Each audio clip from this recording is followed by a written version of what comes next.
नमस्कार सर। नमस्कार sir.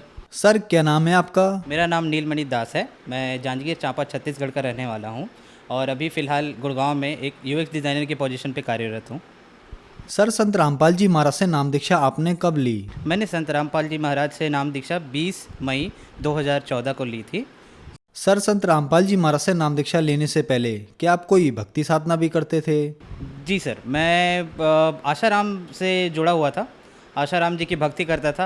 Almost मुझे 6 साल हो गए थे उनकी भक्ति करते करते। और उनकी भक्ति करते करते कुछ खास वैसे तो लाभ नहीं हुआ था, बट थोड़ी बहुत जो बुराइयां थी मेरे अंदर में वो छूट गई थी, मगर ऐसा कुछ एडवांस लेवल पे कुछ लाभ नहीं हुआ था सर। जी। तो फिर क्या कारण बना कि आप संत रामपाल जी महाराज की शरण में आए? जी, मैं एक साइंस का विद्यार्थी हूँ सर। मैं मतलब आईआईटी बॉम्बे में मैंने पढ़ाई भी की है। तो मेरे भैया पहले ही संत रामपाल जी महाराज से नाम दीक्षा ले चुके थे। तो उनके साथ मैंने बहुत आर्ग्यूमेंट किया कि भैया ये क्या हो सकता है, मतलब इंसान कैसे भगवान का रूप का दर्जा मिल सकता है किसी को। तो मैंने बहुत आर्ग्यूमेंट किया। मैं आसाराम जी की पॉइंट ऑफ उनके टाइम पे भी मैंने बहुत आर्ग्यूमेंट किया था कि नहीं, साइंस से बड़ा तो कुछ है ही नहीं, मतलब विज्ञान ही है सब कुछ। कुछ गॉड का एग्जिस्टेंस आप ऐसे किसी आदमी को नहीं बता सकते। लेकिन जब उनसे बहुत डिस्कशन चला मेरा, संत रामपाल जी महाराज के मैं आश्रम गया। मैं आश्रम जाने के दौरान मुझे ये लगा कि ये तो बिल्कुल अलग जगह है। यहाँ पे लोगों को मुफ्त में खाना सोने का व्यवस्था, क्योंकि आशाराम के पास में मैं जा चुका था, वहाँ पे पैसे से आपको दिया जाता था। मतलब आप पैसे कूपन कटाओ और उसके बाद में आपको दाल चावल मिलती थी। वहाँ पे इतना कोई व्यवस्था नहीं था। बड़े जो पैसे वाले हैं उनको आगे बैठाया दिया जाता था, हम लोग बहुत पीछे बैठते थे और कहीं से दूर में तो छोटी मोटी झलकी मिलती थी आशाराम जी की। लेकिन यहाँ पे देख रहा हूँ सारे लोग आके आराम से परमात्मा आशीर्वाद दे रहे हैं। और उसी दौरान पे मुझे थोड़ा सा मन में एक तो कहीं विचार हुआ, नहीं यार, मैंने कहीं और भी भक्ति की है तो यहाँ पे भी आकर एक कोशिश की जाए। संत रामपाल जी महाराज से मैंने नाम उपदेश लिया। संत रामपाल जी महाराज ने आशीर्वाद भी दिया। और मुझे सबसे एक आश्चर्य बात और लगी सर कि आप किसी भी व्यक्तिजन के आश्रम में जाएं, आशाराम जी को ले लें या किसी और भी बहुत सारे संत और जो पुरुष अपने आप को बताते हैं उनके आश्रम में जाएंगे तो वो लोग इंडिविजुअली आपको आकर आशीर्वाद नहीं देते हैं। मतलब जो मैंने नोटिस किया संत रामपाल जी महाराज के आश्रम में, वो हर एक शिष्य को आकर उनके सर पर हाथ रखकर आशीर्वाद दे रहे थे, जो कि अपने आप में एक बहुत बड़ी बात है। मतलब कौन से एक आप इतने बड़े पदवी पे पहुंच गए हो तो अपने आप को समझने लग जाते कि नहीं मैं तो आई एम गॉड। तो वो चीज़ मुझे लगा कि नहीं यार, वो तो एकदम बिल्कुल अपने आप को ऐसे दर्शा रहे हैं जैसे कि नहीं बेटा, मैं तुम्हारा गुरु हूँ और तुम लोग शिष्य हो, और तुम्हारा जितना भी दुख और ज़िंदगी में जितने कष्ट हैं उसको निवारण करना मेरा ही काम है। तो मतलब ये चीज़ मुझे दिखा और इसके बाद मैंने तो निश्चय कर लिया कि नहीं, मुझे संत रामपाल जी महाराज से नाम उपदेश लेना चाहिए। सर आप साइंस पर विश्वास करते हैं, फिर आपने संत रामपाल जी महाराज से नाम दीक्षा ली। हम आपसे पूछना चाहेंगे कि अभी आपकी क्या क्वालिफिकेशन है, आप क्या काम करते हैं? जी, मेरी क्वालिफ़िकेशन, मैं national institute of fashion technology से बैचलर इन डिज़ाइन टेक्सटाइल में मैंने डिग्री ली है। मैं उस दौरान पे शाहरुख खान, आपने अभिनेता का नाम सुना होगा, मैंने उसके के घर का इंटीरियर भी डिज़ाइन किया हुआ है। ये इंडिया टुडे के आर्टिकल में पब्लिश भी है। आप मेरा नाम अगर नील मणि करके इंडिया टुडे टाइप करेंगे तो आपको मिल जाएगा। उसके आर्टिकल में, टॉप आर्टिकल में ही मेरा नाम है।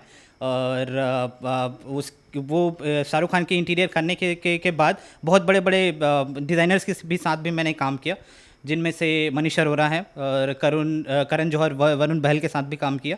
और वो छोटी छोटी बहुत उपलब्धियां थी जिसको संजो कर मैंने मास्टर डिग्री के लिए भी कोशिश करी। मास्टर डिग्री में मैंने आईआईटी बॉम्बे का एग्ज़ाम दिया। पहली दफ़ा जब एग्ज़ाम दिया था तो उस वक्त मेरा सिलेक्शन नहीं हुआ था। आईआईटी गुवाहाटी शायद मिलता, बट नहीं भी मिल रहा था। लेकिन दूसरी दफ़ा आईआईटी बॉम्बे मिला मुझे और ऑल इंडिया रैंक 27 मैंने प्राप्त किया। आईआईटी बॉम्बे में मैंने इंडस्ट्रियल डिज़ाइन, जिसको आप बोल सकते हैं कि स्पेसिफिकली उसका स्पेशलाइजेशन ह्यूमन कंप्यूटर इंटरेक्शन था, उसमें मैंने पढ़ाई की। और उसके बाद अभी फ़िलहाल मैं एक अमेरिकन कंपनी थॉटवर्क्स में एक सीनियर यूएक्स स्पेशलिस्ट के रूप में कार्यरत हूँ। सर तो मैंने मास्टर डिग्री आईआईटी बॉम्बे से करी है मुझे ऑल इंडिया रैंक 27 मिला था। आईआईटी बॉम्बे में मुझे गोल्ड मेडल भी मिला है, जिसमें फाइनल डिग्री का जो आपको प्रोजेक्ट सबमिट करना होता है उसमें मुझे गोल्ड मेडल मिला, बेस्ट स्टूडेंट का अवार्ड मिला था मुझे। और संत रामपाल जी महाराज के ही आशीर्वाद से मेरा आईआईटी बॉम्बे में सिलेक्शन हुआ था। आईआईटी एक इतनी बड़ी संस्थान है, मतलब लाखों बच्चे वहाँ एडमिशन के लिए तड़पते हैं, मरते हैं, मतलब कि नहीं वो वहाँ पे हमारी एडमिशन हो जाए, लेकिन सिर्फ आशीर्वाद मात्र से, संत रामपाल जी महाराज के आशीर्वाद मात्र से वो सिलेक्शन हो गया था मेरा। और ये सर मैं ये आपको ये भी बात बताना चाहूँगा, मैं संत रामपाल जी महाराज के पास में मैं 2013 में भी एक बार जा चुका था, जिस समय भैया ने मुझे बोला कि तुम जाकर आश्रम देखो, तुम्हें नाम उपदेश लेने का इच्छा करेगा तो ज़रूर लेना। उससे पहले भी एक बार मैं गया था, जिस दौरान पे मैंने उसी वक्त बोला था भैया को कि अगर मुझे आईआईटी बॉम्बे में मेरा सिलेक्शन हो जाए ना भैया, तो मैं पक्का काम उपदेश लूँगा, तो मुझे समझ में आ जाए कि हाँ यही कि ही इज़ द गॉड। तो जैसे ही मैंने बोला कि संत रामपाल जी महाराज से मेरी वार्तालाप भी हुई, मैंने उनको बोला कि मैं आईआईटी बॉम्बे में एडमिशन चाहता हूँ, तो उन्होंने एकदम आशीर्वाद दिया और बोला बेटा हो जाएगा, और हो ही गया। मतलब इससे बड़ी चीज़ और क्या हो सकती है। नीलमणि जी, आपने आईआईटी मुंबई से अपनी पढ़ाई पूरी की है और आप गोल्ड मेडलिस्ट स्टूडेंट रहे हैं। संत रामपाल जी महाराज के बारे में ये कहा जाता है कि उनसे श्रद्धालु अंधश्रद्धा के तहत जुड़ते हैं। कम से कम आप जैसे लोग जो टॉप आईआईटी कॉलेज में गोल्ड मेडलिस्ट स्टूडेंट हैं, टॉप इंजीनियर्स, टॉप डॉक्टर्स जो संत रामपाल जी महाराज से जुड़ रहे हैं, आप लोगों को तो हम नहीं कह सकते कि आप लोग संत रामपाल जी महाराज से अंधश्रद्धा के तहत जुड़े हैं। तो क्या ये धारणा बनाई गई है या ये धारणा कहीं ना कहीं तक ठीक है?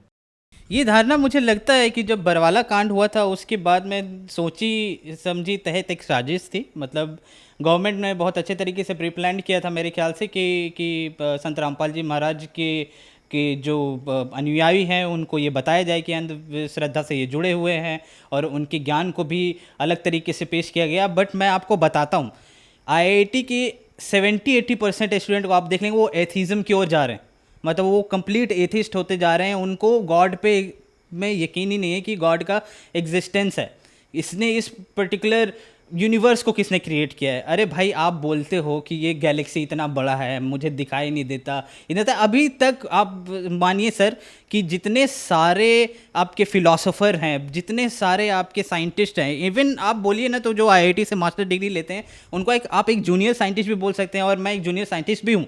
लेकिन आप जो छोटे छोटे जितने भी वहाँ पे स्टूडेंट हैं, आप उनसे जाकर आप ये पूछेंगे ना, उनका जो विश्वास है गॉड की ओर एक बिल्कुल भी बदल चुका है। मतलब लोग इतने ज़्यादा अंधविश्वास की ओर जा चुके हैं कि आपको यकीन नहीं होगा।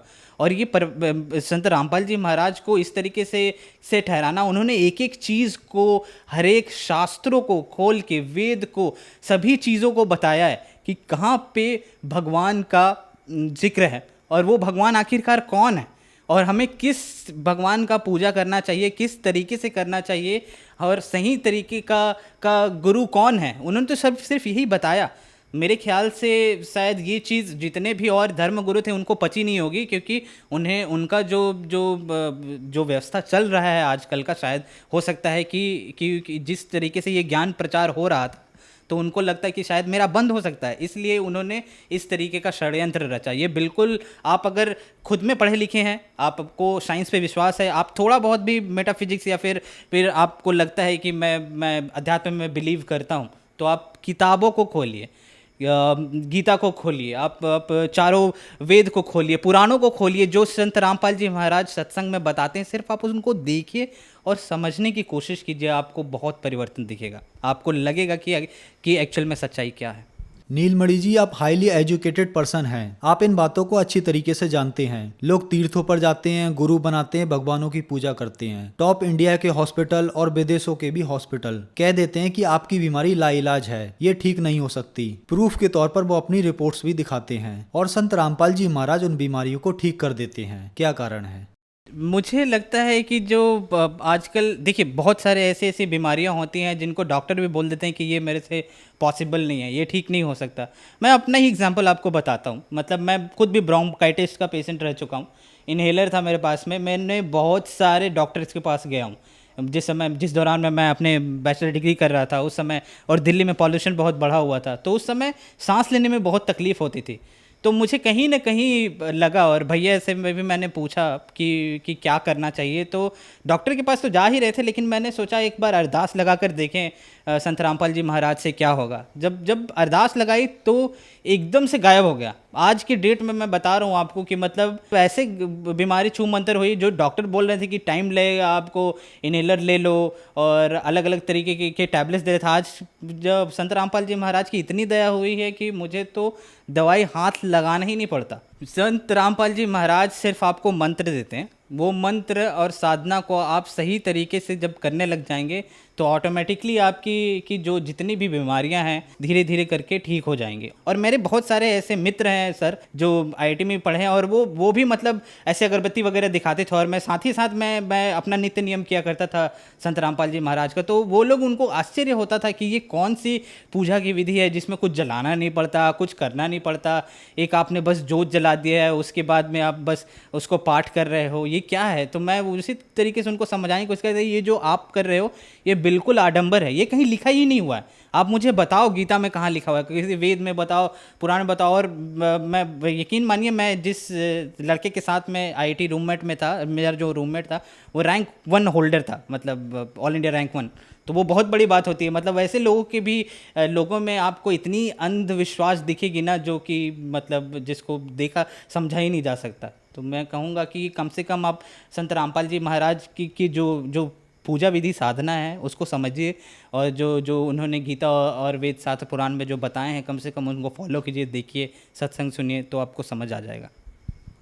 सर आप साइंटिस्ट हैं, हम आपसे पूछना चाहेंगे कि संत रामपाल जी महाराज के नामदान सेंटर पूरे इंडिया के साथ साथ विदेशों में भी खुले हुए हैं। संत रामपाल जी महाराज टीवी के माध्यम से नाम दीक्षा देते हैं, तो सर ये कैसे पॉसिबल हो रहा है, एक संत इतनी दूर बैठकर अपने श्रद्धालुओं को सभी लाभ, उनकी बीमारियां एक मंत्र देकर ठीक कर रहे हैं। मैं तो सर सबसे पहले मैं आपको ये बोलना चाहूँगा कि आपने उनको संत बोलकर मतलब वो गॉड हैं। मतलब आपको अगर यकीन नहीं होगा, वो गॉड है साक्षात, कबीर साहब हैं। मतलब मैंने लाइफ में बहुत परिवर्तन देखा अपने, मतलब इतनी पढ़ाई किया, ये किया वो किया, बहुत सारे डिस्कशंस हुए हैं। मतलब मैं झारखंड टॉपर रह चुका हूँ, गोल्ड मेडल जीता है मैंने मैथमेटिक्स में। इन सब का क्या है, ये सब कुछ नहीं है सर, मैं बता रहा हूँ आपको। 2.5-3 लाख रुपए तो सैलरी है आज मेरी महीने की। मतलब वो जो भी हो चुका हो सका है, वो सब सिर्फ और सिर्फ संत रामपाल जी महाराज की वजह से हो सका है। जो भी व्यक्ति इस बात को अगर बोलता है कि मतलब मैं साइंस हूँ और मैं आपको चैलेंज कर सकता हूँ, मैं बता रहा हूँ आपको, आप एक बार उनका सत्संग बस सुनकर देखिए। वो जो वहाँ जेल में बैठे हुए हैं ना, वो साक्षात भगवान है।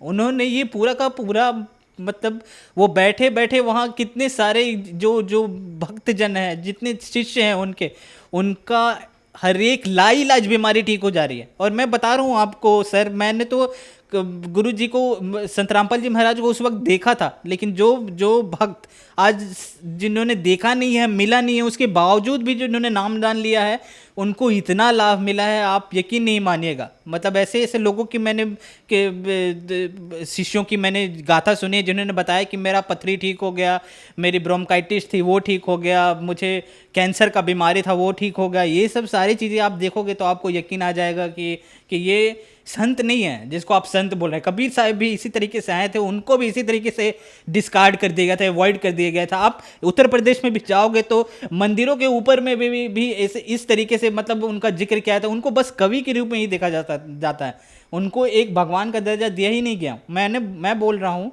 एक छात्र होने के नाते कि कम से कम आप उनको भगवान नहीं मानते तो कम से कम उनकी बातों को तो सुनो। आप न्यूटन का लॉ पढ़ते हो, आप किसी गैलीलियो की बातों को सुनते हो, उनको तो समझते हो ना, उनकी बातों को तो मानते हो। आइंस्टाइन ने जो बोला उनकी बातों को मानते हो ना कि E = MC² होता है, इसको मान लेता हूँ मैं। एक बार मान कर तो देखो कि संत रामपाल जी महाराज क्या बोल रहे हैं। नीलमणि जी, जो श्रद्धालु आज आपको टीवी पर देख रहे हैं, खास करके वो युवा जो आज अपने आप को एथिस्ट यानी नास्तिक कहने पर गर्व महसूस करते हैं, उनके लिए आप क्या कहना चाहेंगे?